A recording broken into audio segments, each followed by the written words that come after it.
ये बिल्कुल ये वही लोकेशन है जहां पर औरा गाड़ी तस्वीरों में हम देख रहे हैं, यहीं पर गाड़ी खड़ी हुई थी। जो ड्राइवर सीट पे बैठे थे वो जिंदा थे, बाकी तो सारे मर गए थे। मतलब लग रहा था कि कोई इन्होंने को हिला के देखा, कोई नहीं हिल रहा था। तो उन्होंने एक दूसरे के ऊपर उल्टी करी हुई थी। फिर मुझे शक हुआ, मैंने कहा मैं दोबारा दरवाजा खोल के लाइट जला के देखी, फोन की टॉर्च जला के देखी तो उन्होंने वॉमिटिंग करी हुई थी। मैंने बच्चे को हिलाया, बच्चा हिला नहीं। हरियाणा के पंचकुला में एक ही परिवार के 7 लोगों की सामूहिक आत्महत्या की खबर ने सबको हिला कर रख दिया है। कार में बैठकर माता पिता और बच्चों ने जहर खा लिया। पुलिस ने 7 शव बरामद किए हैं। जहर खाकर आत्महत्या करने वाला परिवार उत्तराखंड का बताया जा रहा है, जो पंचकुला में रहता था। मरने वालों में एक कपल और उनके 3 बच्चों के साथ परिवार के बुजुर्ग शामिल थे। जिस कार में सभी के शव मिले, उस कार का नंबर देहरादून का बताया जा रहा है। कहा जा रहा है कि ये परिवार बैंक के कर्ज में डूबा था और उससे परेशान होकर परिवार ने ये कदम उठा लिया। पंचकुला के सेक्टर 27 में दिल दहलाने वाली घटना सामने आई है, जहां एक ही परिवार के 7 लोगों ने जहर खाकर आत्महत्या कर ली है। इस वक्त मैं पंचकुला के सेक्टर 27 में ही हूं, जहां पर एक गाड़ी से देर रात 7 शव बरामद हुए हैं और जिस जगह से शव बरामद हुए उसी जगह पर हम इस वक्त मौजूद हैं। यहीं पर जो गाड़ी है वो बताया जा रहा है कि खड़ी थी और उसमें से जो 7 लोग हैं, जो डेड बॉडीज हैं, वो रिकवर हुई हैं। और यहाँ कुछ जो लोग मौजूद थे वो मेरे साथ हैं। पुनीत राणा है जो यहीं पर रहते हैं और वो उनसे जानते हैं कि किस तरीके से ये घटना हुई है। और बताया जा रहा है कि जब जो मृतक है, जो मुखिया है परिवार का, वो जीवित था, तब जो पुनीत है उनके पास गए थे। तो पुनीत भाई बताइए कि किस तरीके से घटना हुई थी और क्या तब कोई जिंदा था जब आप उस गाड़ी तक पहुंचे थे? जो ड्राइवर सीट पे बैठे थे वो जिंदा थे, बाकी तो सारे मर गए थे। मतलब लग रहा था कि मैंने उनको हिला के देखा, कोई नहीं हिल रहा था। तो उन्होंने एक दूसरे के ऊपर उल्टी करी हुई थी। तो मुझे तो उन्होंने ये कहा कि हम होटल ढूंढ रहे थे, मैं होटल मिला नहीं है, हम गाड़ी में ही सो रहे हैं। तो मैं जाने लगा, फिर मुझे शक हुआ, मैंने कहा मैं दोबारा दरवाजा खोल के लाइट जला के देखी, फोन की टॉर्च जला के देखी तो उन्होंने वॉमिटिंग करी हुई थी। मैंने बच्चे को हिलाया, बच्चा हिला नहीं। जोर जोर के हिलाया, मैंने सिर भी हिलाया, नहीं हिला। मैंने पीछे वाले सीट पे देखा, सारे एक दूसरे के ऊपर गिरे हुए थे, सबने उल्टी करी हुई थी। मैंने कहा जी आप नीचे आ जाओ। मैंने उनको नीचे बुला लिया, चाबी उनसे ले ली मैंने। और वो गाड़ी से उतरते टाइम पानी पी रहे थे। तो पानी पीते पीते हमारे घर के आगे बैठ गए। तो हमने उनको और पानी पिलाया कि चलो कोई बात नहीं, ठीक हो जाओ आप। तो वो कह रहे मैं ही 5 मिनट में मरने वाला हूँ कहते।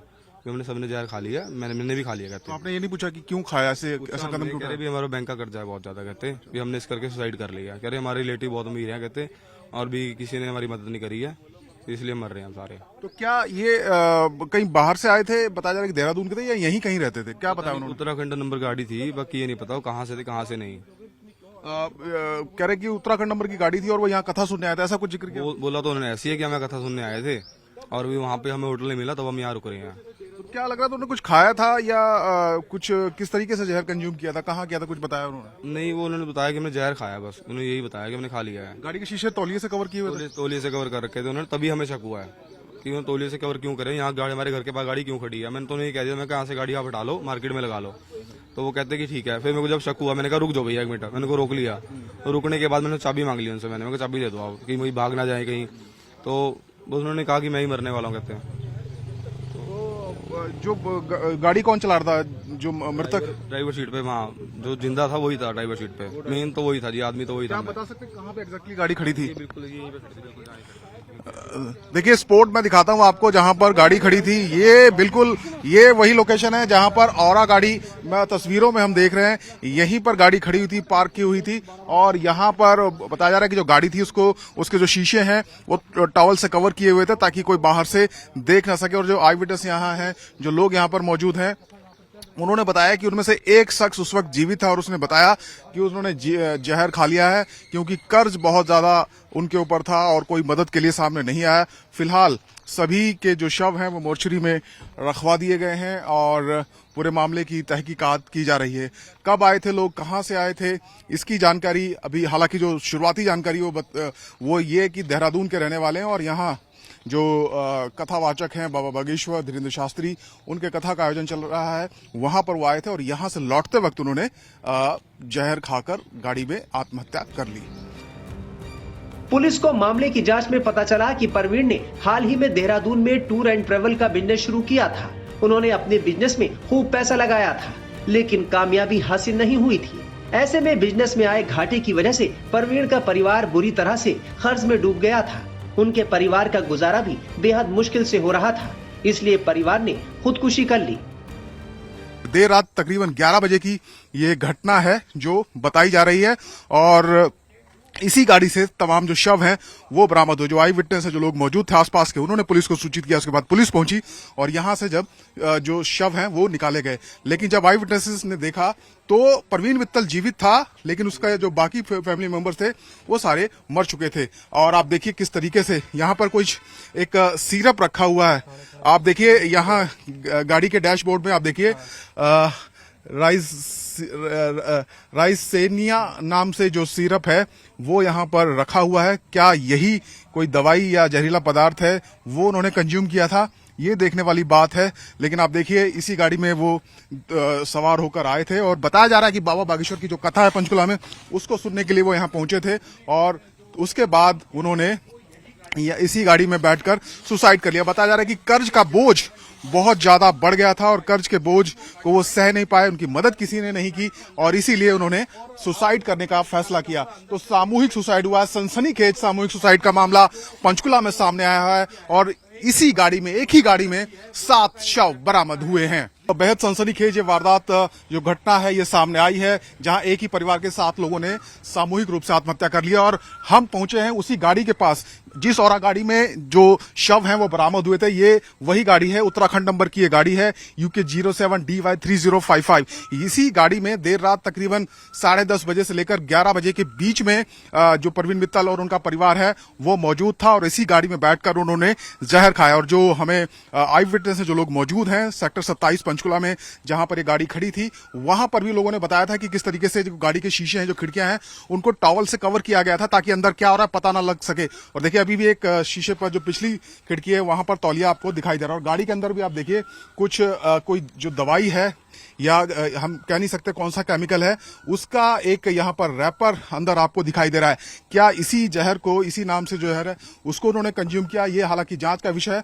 लेकिन आप गाड़ी की स्थिति देखिए किस तरीके से ये दिखाई दे रही है। और जो लोग हैं, जो प्रत्यक्षदर्शी वहां पर मौजूद थे, उन्होंने बताया भी था कि बहुत ज्यादा दुर्गंध गाड़ी से आ रही थी और सभी ने एक दूसरे के ऊपर वॉमिटिंग की हुई थी। वो तस्वीरों में भी आप देख सकते हैं। और परवीन मित्तल जो कि देहरादून का रहने वाला बताया जा रहा है, उसने बताया वहां पर आईविटनेस को कि कर्ज का बोझ बहुत ज्यादा उसके ऊपर बढ़ गया था, किसी ने उनकी मदद नहीं की और इसी वजह से उन्होंने जहर खाया है। और उसने ये भी बताया कि उसने खुद भी जहर खाया है, मेरी भी 5 मिनट में मौत हो जाएगी। और ऐसा ही हुआ। 7 लोग, परवीन मित्तल, उसके माता पिता, उसकी पत्नी, 2 बेटी, 1 बेटा, बताया जा रहा है कि मर चुके हैं। सभी के शव कुछ निजी अस्पताल में हैं, कुछ जो पंचकुला का सिविल हॉस्पिटल है वहां पर रखवाए गए हैं।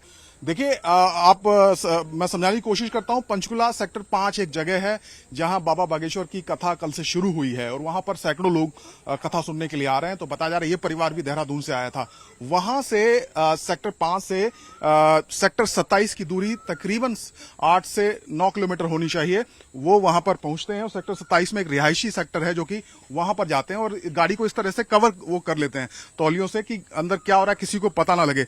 लेकिन एक गाड़ी रिहायशी इलाके में जब काफी देर से खड़ी रही तो आसपास के लोगों को शक हुआ। एक वहां पर पुनीत राणा नाम का जो लोकल रेजिडेंट है, उसने बताया कि वो गाड़ी के पास गया तो देखा ड्राइविंग सीट पे जो शख्स था वो उसकी हालत खराब थी, हालांकि वो जीवित था। बाकी सब लोग बेसुध पड़े थे, सभी ने वोमिटिंग की हुई थी। और परवीन मित्तल ने ही बताया कि उन्होंने जहर खाया है, उनके परिवार ने, और उसने खुद भी जहर खाया। उसके बाद आसपास के लोगों ने ही पुलिस को सूचित किया, पुलिस वहां पहुंची, एम्बुलेंस पहुंची और उसके बाद ये मामला सामने आया है। घटना की गंभीरता को देखते हुए डीसीपी हिमाद्री कौशिक और DCP law and order Amit Dahiya मौके पर पहुंचे। सबसे बड़ा सवाल ये बना हुआ है कि पूरा परिवार पंचकुला क्यों आया और यहीं आत्महत्या क्यों की। तो हमें सूचना मिली कि 6 व्यक्ति यहाँ लाए गए हैं जिस हॉस्पिटल में, और फिर जब यहाँ पहुँचे तो ये भी पता लगा कि उनकी मृत्यु हो गई है। और एक व्यक्ति जो सेक्टर 6 सिविल अस्पताल ले गए थे जिनको उनकी भी मृत्यु हो गई है। तो इस मैटर में जो हमें प्रथम दृष्टया लग रहा है कि ये आत्महत्या का मैटर है ना, सुसाइड का मैटर है प्राइमा फेसी। तो फिर भी सिंगल क्राइम टीम मौके पर पहुँच चुकी है, इन्वेस्टिगेटिंग ऑफिसर्स मौके पर पहुँच चुके हैं। हम सारे साइंटिफिक एविडेंस कलेक्ट करेंगे और इस मैटर को प्रॉपरली एनालाइज करेंगे। बट प्राइमा फेसी हम सुसाइड जो 6 लोगों ने जहर खाया में उसमें कौन कौन लोग हैं? वो पूरे परिवार के लोग हैं, पहचान हो पाई मैम इनकी? हाँ जी, हमें पता है। अभी तो हम आइडेंटिटी डिस्क्लोज नहीं करना चाहेंगे, बट इनका पहचान हो गई है, बस हमें आईडीज वगैरह। परवीन मित्तल अपने परिवार के साथ पंचकुला में आयोजित बागेश्वर बाबा की हनुमंत कथा कार्यक्रम में शामिल होने आए थे। कार्यक्रम खत्म होने के बाद देहरादून वापस जाते हुए उन्होंने सामूहिक आत्महत्या का कदम उठाया। पुलिस ने मौके से सुसाइड नोट भी बरामद किया है।